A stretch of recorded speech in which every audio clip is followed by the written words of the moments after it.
प्रधानमंत्री नरेंद्र मोदी ने संसद के बजट सत्र 2026 से 27 से पहले राष्ट्रीय और वैश्विक मुद्दों पर महत्वपूर्ण संबोधन किया। उन्होंने बजट 2026 से जुड़ी उम्मीदों, आर्थिक प्राथमिकताओं, सुधारों और भारत यूरोपीय संघ (EU) मुक्त व्यापार समझौते की प्रगति पर विस्तृत बात की। कल राष्ट्रपति जी का उद्बोधन 140 करोड़ देशवासियों के आत्मविश्वास की अभिव्यक्ति था। 140 करोड़ देशवासियों के पुरुषार्थ का लेखा जोखा था और 140 करोड़ देशवासी और उसमें भी ज्यादातर युवा उनके एस्पिरेशंस को रेखांकित करने का बहुत ही सटीक उद्बोधन सभी सांसदों के लिए कई मार्गदर्शक बातें भी कल आदरणीय राष्ट्रपति जी ने सदन में सबके सामने रखी है। सत्र के प्रारंभ में ही और 2026 के प्रारंभ में ही आदरणीय राष्ट्रपति जी ने सांसदों से जो अपेक्षाएं व्यक्त की हैं, उन्होंने बहुत ही सरल शब्दों में राष्ट्र के मुखिया के रूप में जो भावनाएं व्यक्त की हैं, मुझे पूरा विश्वास है कि सभी माननीय सांसदों ने उसको गंभीरता से लिया ही होगा और ये सत्र अपने आप में बहुत ही महत्वपूर्ण सत्र होता है। ये बजट सत्र है। 21वीं सदी का एक चौथाई हिस्सा बीत चुका है। ये दूसरे चौथाई का प्रारंभ हो रहा है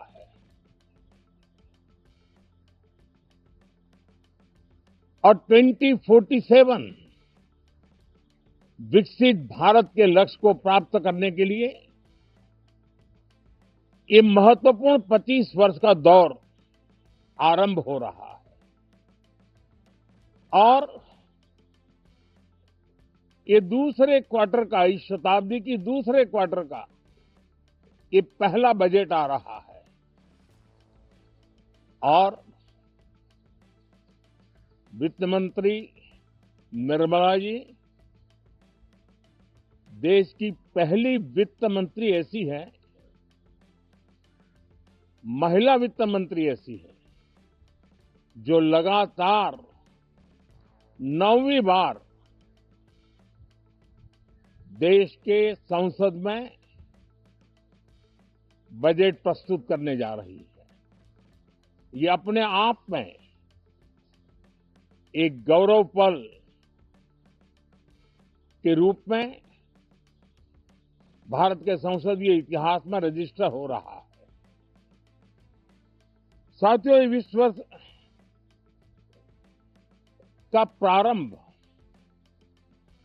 बहुत ही पॉजिटिव नोट के साथ शुरू हुआ है। आत्मविश्वास भरा हिंदुस्तान आज विश्व के लिए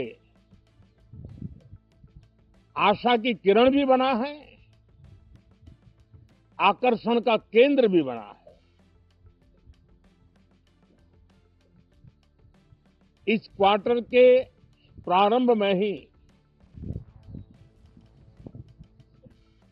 भारत और यूरोपियन यूनियन का फ्री ट्रेड एग्रीमेंट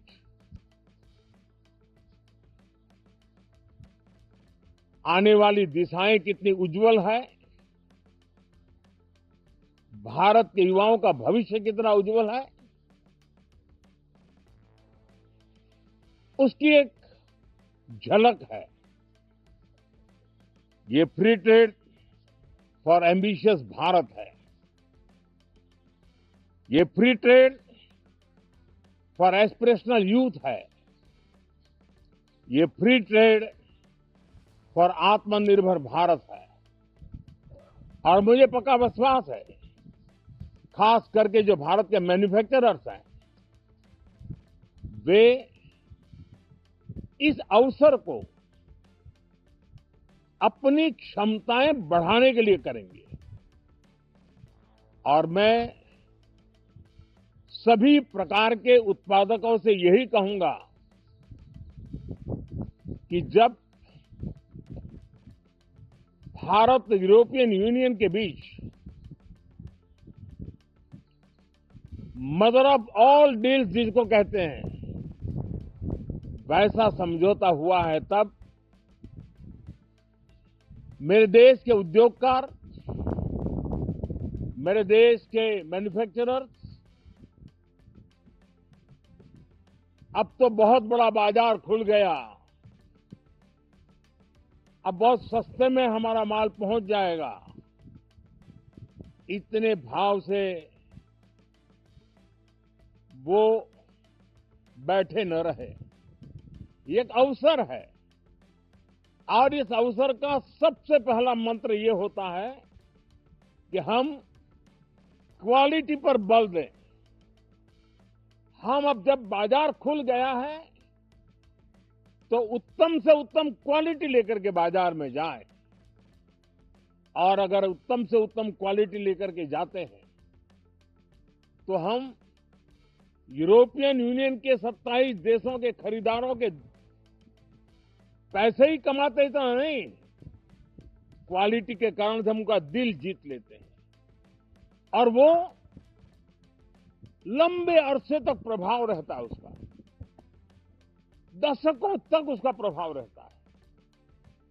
कंपनियों का ब्रांड देश के ब्रांड के साथ नए गौरव को प्रस्थापित कर देता है और इसलिए 27 देशों के साथ हुआ ये समझौता हमारे देश के मछुआरे, हमारे देश के किसान, हमारे देश के युवान, सर्विस सेक्टर में जो लोग विश्व में अलग अलग जगह पे जाने के उत्सुक हैं, उनके लिए बहुत बड़े अवसर लेकर के आ रहा है। और मुझे पक्का विश्वास है, एक प्रकार से कॉन्फिडेंट, कॉम्पिटिटिव और प्रोडक्टिव भारत की दिशा में ये बहुत बड़ा कदम है। साथियों, देश का ध्यान बजट की तरफ होना बहुत स्वाभाविक है, लेकिन इस सरकार की ये पहचान रही है रिफॉर्म, परफॉर्म एंड ट्रांसफॉर्म। और अब तो हम रिफॉर्म एक्सप्रेस पर चल पड़े हैं, बहुत तेजी से चल पड़े हैं। और मैं संसद के भी सभी साथियों का आभार व्यक्त करता हूं कि इस रिफॉर्म एक्सप्रेस को गति देने में वे भी अपनी सकारात्मक शक्ति को लगा रहे हैं और उसके कारण रिफॉर्म एक्सप्रेस को भी लगातार गति मिल रही है। देश लॉन्ग टर्म पेंडिंग प्रॉब्लम्स अब उससे निकल करके लॉन्ग टर्म सॉल्यूशंस के मार्ग पर मजबूती के साथ कदम रख रहा है। और जब लॉन्ग टर्म सॉल्यूशंस होते हैं तब प्रेडिक्टेबिलिटी होती है, जो विश्व में एक भरोसा पैदा करती है। हमारे हर निर्णय में राष्ट्र की प्रगति ये हमारा लक्ष्य है, लेकिन हमारे सारे निर्णय ह्यूमन सेंट्रिक है। हमारी भूमिका, हमारी योजनाएं ह्यूमन सेंट्रिक है।